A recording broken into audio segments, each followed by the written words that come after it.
The human mind, once you say you can't have something, that's all you envision. So I don't want to put you in that position.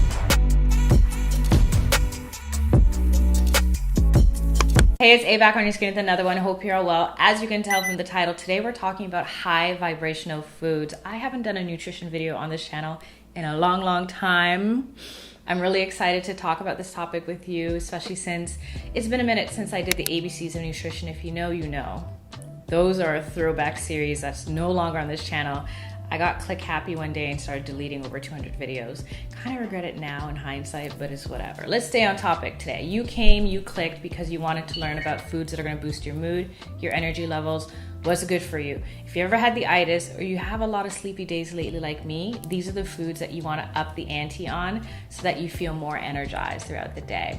I'm gonna break this down into 4, maybe 5 categories depending on time. There's way more categories than this, but I figured if anything, we can do a part 2. Let me know and we'll go with that. But let's just do the basics to begin. I want you guys to guess what's the number 1 category I'm gonna share with you. I'll give you a second. If you guess fruits, you guessed it right. I'm sure all of you guys could figure out. I was gonna start off with produce.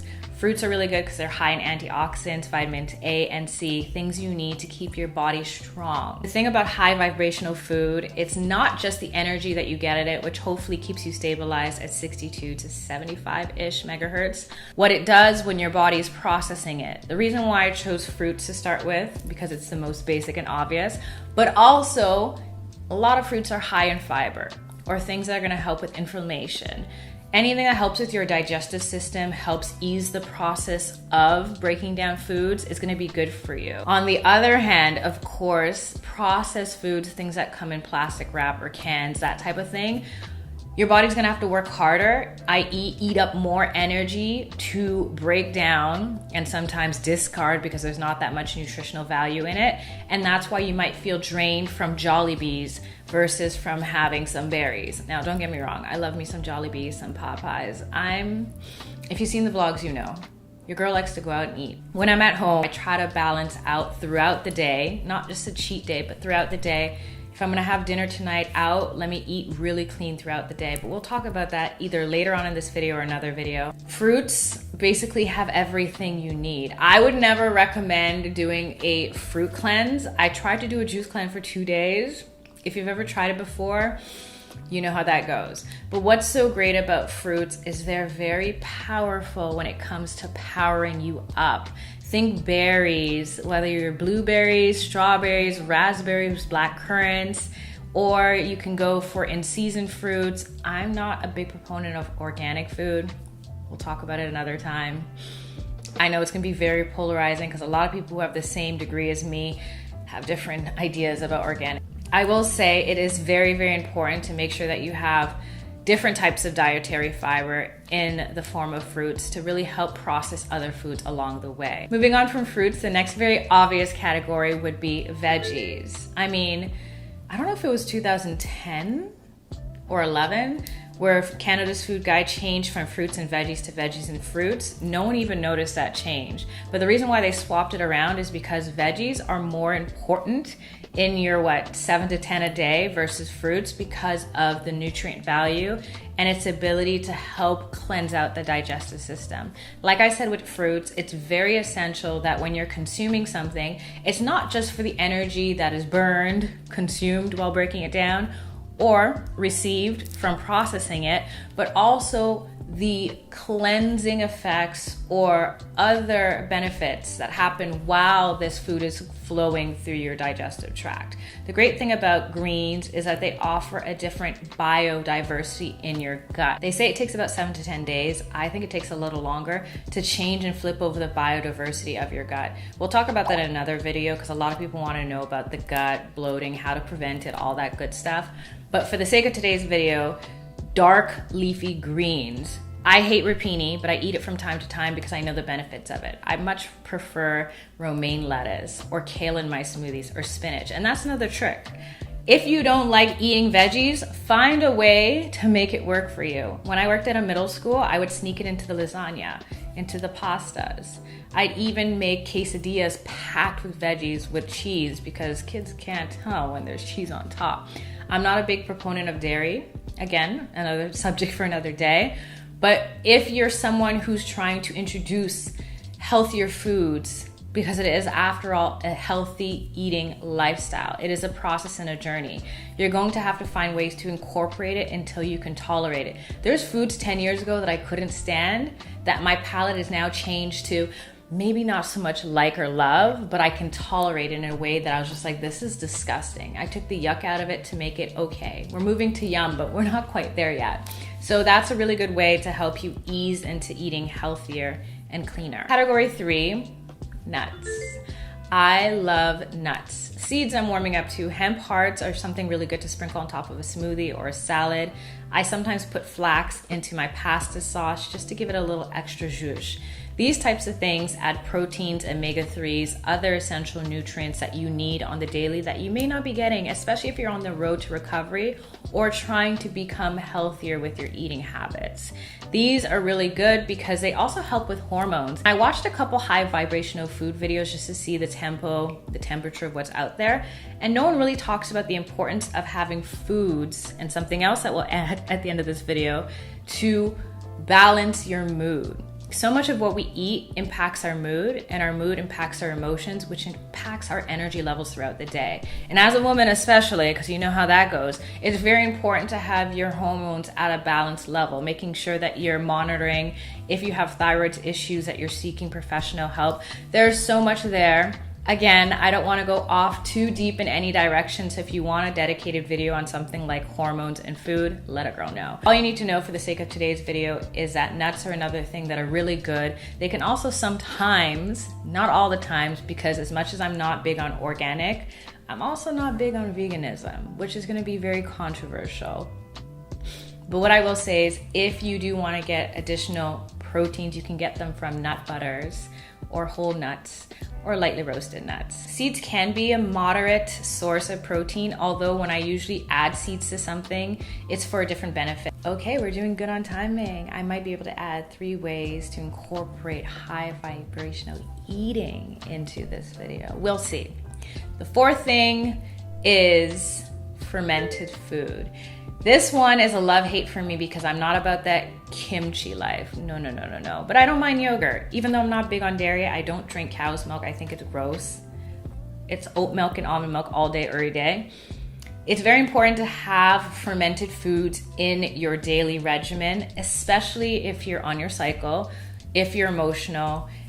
You know what, just especially anytime, just have it every day. The reason why I say that is because, again, gut bacteria it's almost like your second brain, and what goes on in your gut will affect how your mind is. And the more your body is trying to process food or whatever you're going through, that's why they say you can feel it in your gut, or your intention is in your gut. You know that saying, I have a gut feeling? It's because your guts do have a big part to play in how you're feeling. They may not have meant it literally like so, but it's very important to know that when it comes to keeping your flora and your gut balanced, I don't believe in good and bad anything, good and bad bacteria, good and bad cholesterol, but it's an easy way to describe what's going on. You want to make sure there's a balance of good and bad bacteria in your flora, because that will impact and impede the absorption rate of nutrients and thus infect, even though that was a Freudian slip, but also impact how you derive energy from certain foods.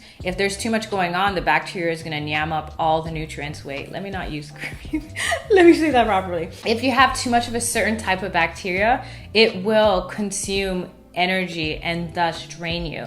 So having fermented foods will keep that balance in place.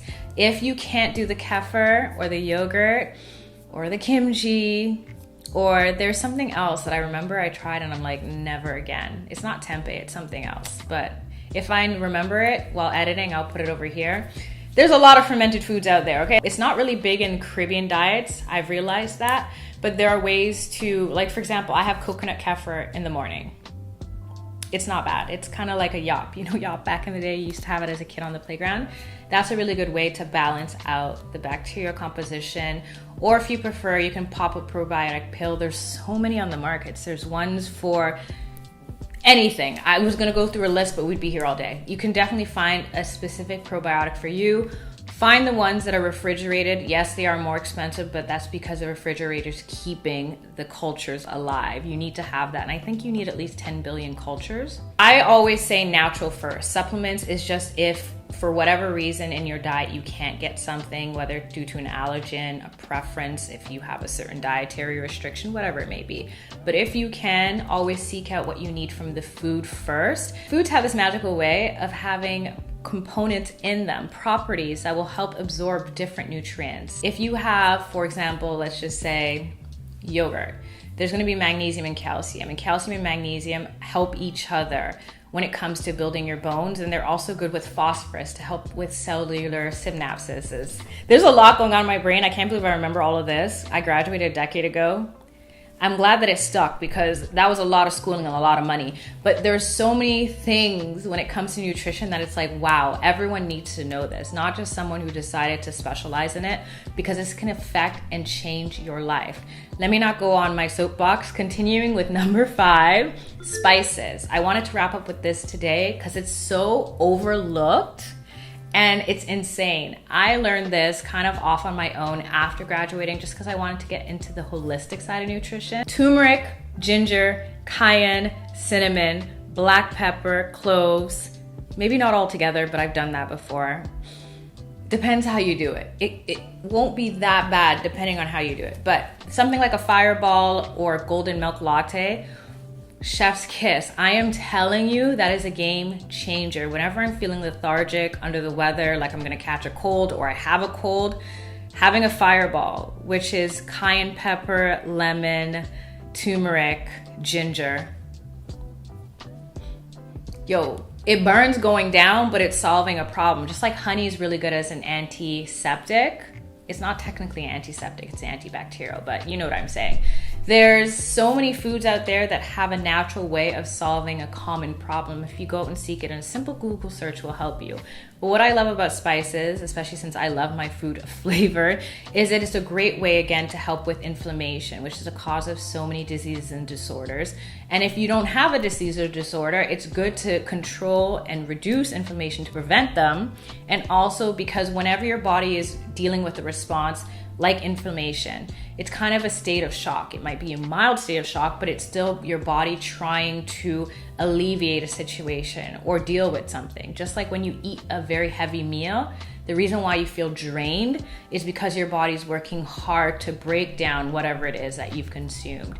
So by having something with spices, whether it's like a latte, like I said, with turmeric in it, or if you spice up your food like me, it is the easiest way of help boost your immunity, help with digestion, and help reduce inflammation. Since we did really good on time, I'm just gonna mention 3 important keys that I think are just essential as the 5 groups that we talked about today. The first is being mindful when you eat. I am very bad at this. I've been trying to work on this, and I think a lot of us get into the routine where our life is so go, go, go, so eating mindfully is an afterthought. What does it mean to eat mindfully? It's to sit and enjoy the flavors, the bite, the crunch, just the nourishment. Knowing that if you were born in a different part of the world, in a different body, in a different life, you may not be able to enjoy the food as readily or as healthily as you can today. Taking that in raises your vibration. It's called gratitude. And we talk about it a lot on this channel as it relates to my eye disease. And a lot of you guys who are on that struggling with Stargardt's journey with me already know. So gratitude is key, and being grateful and mindful when you eat can really change and evolve how food works in you. I'm not big on manifestation. I should put that out right now because I know I'm saying a lot of woo-woo-ish. I like to mix spiritual with science. That's just me. It's always been me. And that's why the second thing I would say is not just being present, but setting the intention. They say when you eat a meal that's made with love, it tastes different. It definitely does hit different. I can tell you so many stories, but I'll save that for Patreon or something, of having a meal made for me by a friend, a loved one, a family member, and it's different. It's different. And you know it's different because if you made a meal for a friend with love versus one in a rush for yourself, it's just not the same. And that's because you're putting energy into it. First law of physics is energy can neither be created or destroyed. That goes not only for the energy you're getting from the food as you eat it, but the energy you put into producing the meal, cooking, steaming, eating it raw, blending, sauteing, whatever you do, you're putting energy into it. So be intentional with that. The last thing is not really a eating habit, but rather perhaps one of the most important things. They say the body's 70% water. I wonder if that statistic went up since I was in school. It might be 80 or something. Well, whatever it is, we're made up of a lot of water, okay? Which is why you need to get your water up. Alkaline water is best. Natural spring water is best. But if you can't get it, get a water filter. I sip on these a lot during the day. It's kind of helped my skin clear, but there's another secret to that I'll share in another video, because I could drink all the water I wanted all day and I was gonna have acne. There was no way around it. For as fluid as water is, I consider it a vessel. It can hold things that you need in your body to help you flush out toxins, to balance your hormones, to help push things out, to help with the reabsorption of things. It's just, this is everything. I know it's so simple and it's so basic, and every single nutrition video you'll ever watch in your entire life trumps water, and it's for good reason.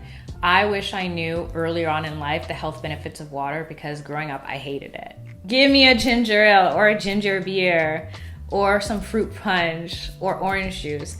And I mean everything in moderation. One thing you'll know about me is I'll never tell you to cut anything out completely. I feel like the human mind, once you say you can't have something, that's all you envision. So I don't want to put you in that position. But what I will say is what my first year professor said to me that stuck out more than anything else. Variety and moderation is key. You cannot go wrong as long as you have variety and you're moderate with it. So I hope that you guys enjoyed this video. If you want to see a part 2, or you want me to take a different direction with nutrition, let a girl know down below, and that's what we'll do. If you haven't already subscribed for more, there's a lot on this channel. I mean a lot. So if this is your first time seeing me, thanks for stopping by and making it to the end of this one. If you want more, you can check out my Patreon or become a YouTube member, especially if you have Stark's disease. I made a nutrition video specifically for those living with the eye disease. And until next time, stay safe, stay sane, stay blessed. Love and later. Thing about why can't I say the word? The thing about high vibrational food, the thing about